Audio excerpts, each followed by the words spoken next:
थोड़ी बात जीएसटी की करें। आपकी सरकार ने जो है पिछले साल बजट में इनकम टैक्स रेट की कटौती की, मिडिल क्लास को बहुत बड़ा फायदा हुआ।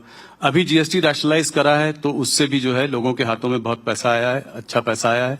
तो क्या आपको लगता है कि इसका लाभ एक आम आदमी को मिल पाया है और क्या इससे इकोनॉमिक एक्टिविटी बढ़ेगी, इन्वेस्टमेंट बढ़ेगा? जरूर मिल पाया है। 395 चीजें 28% और 18% पर थी, इसको 5% या 0% टैक्स कर दिया। और ज्यादातर चीजें रोजमर्रा की उपयोग की चीजें थी जो हमारी माताएं बहनें खरीद करती थी। और ये पूरा फायदा पास ऑन हो, इसके लिए वित्त मंत्रालय ने एक कमेटी बनाई है। इसका क्लोज मॉनिटरिंग हो रहा है और पास हो भी रहा है। इसीलिए इस बार दीपावली और छठ पूजा में, भैया दूज में विक्रम रिकॉर्ड तोड़ने वाली खरीदी हुई है और व्यापारी बहुत खुश है, महिलाएं भी खुश हैं। मैंने ये भी सुना है अमित जी कि ड्रग्स कार्टल्स पर भी आपका एक बहुत बड़ा हमला है और आपका एक बहुत बड़ा प्लान है कि इसको भी जो है उखाड़ कर फेंकना है इस देश से। तो इसके बारे में कुछ हमें बताएं कि कहां पे इस पर आपके क्या टारगेट्स हैं, कैसे आपने इसको अप्रोच किया? देखिए, ये बहुत गंभीर समस्या है जी, जो हमारी आने वाली नस्लों को खोखला करती है। हमने 5 साल में इसका इंफ्रास्ट्रक्चर बनाने का काम पूरा कर लिया है। 5 साल में से 3 साल हमने अपने ही रिकॉर्ड तोड़ते गए, रिकॉर्ड तोड़ ड्रग्स जब्त किया है, जलाया भी है रिकॉर्ड बनाकर, और ढेर सारे अपराधियों को पकड़ा भी है। अब पूरे भारत के सभी राज्यों की पुलिस और सेंट्रल एजेंसियां मिलकर इनकी कार्टेल की बड़ी मछलियों को घेरने के लिए कार्य योजना बनाई है। और मैं आशा करता हूं कि 2-3 साल के अंदर ड्रग के सिनेरियो में भारत में ड्रास्टिक गिरावट आएगी और बहुत अच्छी सफलता हमारे देश की सभी राज्यों की पुलिस को मिलेगी। सब लोग एक साथ एकमुश्त होकर ड्रग के दूषण के सामने जंग लड़ रहे हैं। एक सवाल एसआईआर के बारे में मैंने आपसे पूछा था, एक बड़े पर्सपेक्टिव पे जानना चाह रहा था कि अभी जो है इलेक्शन कमीशन ने अनाउंस किया है कि 12 स्टेट्स और यूनियन टेरिटरीज में ये एक्सरसाइज करेगी। काफी सारी स्टेट्स हैं, वेस्ट बंगाल, तमिलनाडु, वो कह रही हैं कि कोई भी हालत में हम इसको करने नहीं देंगे। तो ये संभव हो पाएगा क्या इनके इतने स्ट्रांग रेजिस्टेंस? देखिए, तो चुनाव आयोग को देखना है, हमें नहीं करना है। मगर हमारी पार्टी का, पूरे एनडीए का चुनाव आयोग को एसआईआर के लिए समर्थन है। और एसआईआर कोई पहली बार नहीं हुआ है, 1955 से लेकर 2004 तक हुआ है एसआईआर। कांग्रेस के समय में भी कई बार एसआईआर हुआ है। कितने सारे लोगों की मृत्यु होती है, कितने सारे नए मतदाता आते हैं, कितने सारे लोगों के एड्रेस बदलते हैं, ढेर सारे घुसपैठिए घुसे। तो मतदाता सूची का शुद्धिकरण होना ये बहुत जरूरी होता है। और मैं नहीं समझता इसमें सहयोग करने की जगह विपक्ष क्यों इसका विरोध कर रहा है। उनको दूषित मतदाता सूची ही चाहिए जिसके आधार पर वो असली जनादेश को छिपा सकते, इसलिए वो इसका विरोध करते हैं। वरना सबने सहयोग करना चाहिए। हर बूथ में हर पार्टी को अपना एजेंट बनाने की छुट्टी दी है चुनाव आयोग ने। हर स्तर पर सुनवाई की प्रोविजन रखा है। सुप्रीम कोर्ट तक गए, सुप्रीम कोर्ट ने भी इसको अप्रूव करा। अब क्या आपत्ति है, मैं तो समझ नहीं सकता। केवल घुसपैठियों को बचाने के लिए विशेषकर बंगाल और बंगाल की मुख्यमंत्री एसआईआर का विरोध कर रही है। भारतीय जनता पार्टी एसआईआर की एक्सरसाइज के साथ, एनडीए एसआईआर की एक्सरसाइज के साथ एकमुश्त होकर चुनाव आयोग के समर्थन में। आपने बंगाल की बात छेड़ी तो बंगाल पे सवाल पूछूंगा, उसका भी चुनाव आने वाला है अगले साल। इस बार भारतीय जनता पार्टी की क्या रणनीति रहेगी?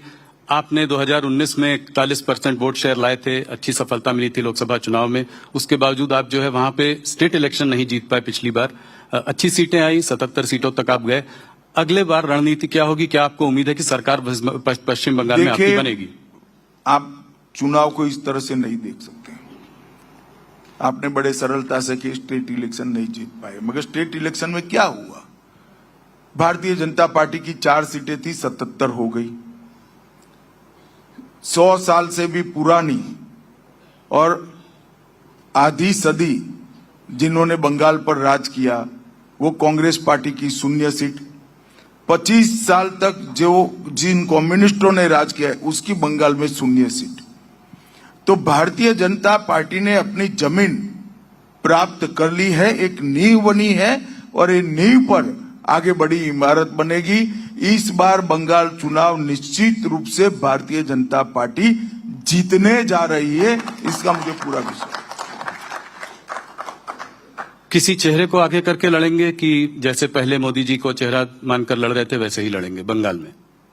नहीं, वो तो बंगाल यूनिट को तय करना है, अभी बैठे भी नहीं है जी। सभी लोग बिहार में लगे हैं, जब चुनाव आएगा तब तय करेंगे। थोड़ा बात तमिलनाडु की करना चाहता हूं, वहां पर आपका एआईडीएमके के संग गठबंधन है इस बार।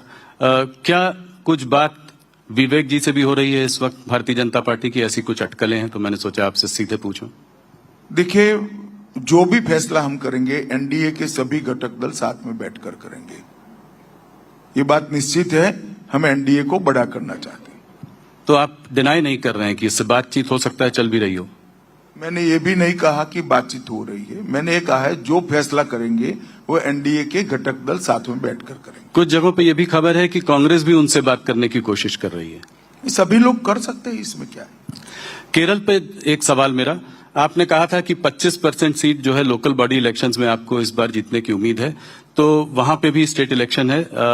स्टेट इलेक्शन में आपको कितनी सीटें जीतने की उम्मीद है? 140 सीटें। अभी क्या वहां पर भी आपका कोई गेम है? अभी देर है, मगर इस पंचायत चुनाव में, म्युनिसिपैलिटी और म्युनिसिपल कॉर्पोरेशन के चुनाव में भारतीय जनता पार्टी 25% वोट प्राप्त करेगी और हम अच्छी खासी संख्या में सीटें भी जीत कर लाएंगे। अमित जी, एक आध दो और सवाल आखिरी में। एक सवाल जो मैं आपसे पहले भी पूछ चुका हूं पर आज फिर पूछना चाहूंगा, भारतीय जनता पार्टी अपना नया अध्यक्ष कब घोषित करेगी? अब तो बिहार के चुनाव के बाद ही होगा, पर उसके बाद हो जाएगा, काफी प्रायोरिटी में हो जाएगा बिहार चुनाव के बाद। जाते जाते एक आखिरी सवाल, आप खादी पहनते हैं, खादी मैंने पढ़ा भी है, आपसे बात भी की है इस बारे में। इसके पीछे क्या, कब ये शुरू हुआ, इसके पीछे क्या कहानी है?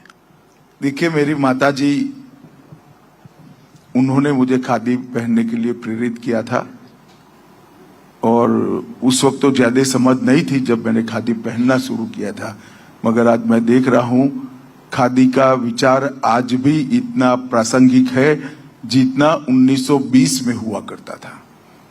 अगर मेरे खादी पहनने से एक गरीब के घर को रोजी रोटी मिलती है, एक गरीब महिला को रोजी रोटी मिलता है, तो इससे ज्यादा पवित्र कपड़ा और कोई नहीं है। और मैं तो देश भर के सभी परिवारों को कहता हूं, घर में कई सारी ऐसी चीजें होती है, पिलो कवर होते हैं, चद्दरें होती हैं, बदन लुचने के तौलिए होते हैं, कई सारी ऐसी चीजें होती है जो खादी का हम उपयोग कर सकते हैं। और खादी ग्राम उद्योग में तो अब ढेर सारी खाने पीने की चीजें भी उपलब्ध है। खादी को बढ़ाइए। खादी हमारे देश के लिए, हमारे देश के गरीबों के लिए रोजगार का बहुत बड़ा साधन है और आत्मनिर्भरता और स्वदेशी दोनों खादी से ही मजबूत होता है। और मोदी जी ने खादी को बल दिया है और खादी के टर्नओवर में सैकड़ों गुना बढ़ोतरी करने का काम भारतीय जनता पार्टी की नरेंद्र मोदी सरकार ने किया है, एनडीए सरकार ने किया है। अच्छा ही हुआ आपने पूछ लिया, जिससे मैं अपील कर पाऊंगा। और युवाओं को विशेषकर मैं कहना चाहता हूं कि एक बार आप खादी पहनकर देखिए, गरीब के साथ आपका मन अपने आप जुड़ जाएगा, इसके दर्द को आप महसूस कर पाएंगे। अमित जी, आपका बहुत बहुत धन्यवाद हमारे संग बिहार में जुड़ने के लिए। न्यूज 18 बिहार यहाँ का लोकप्रिय और बहुत बड़ा चैनल है, हमारा 80% शेयर है और बाकी पूरे देश में हमारे नेशनल चैनल्स के थ्रू आप आज देखे गए हैं। शानदार, जोरदार स्वागत करिए। बहुत बहुत धन्यवाद। आपको चुनाव के लिए शुभकामनाएं। धन्यवाद।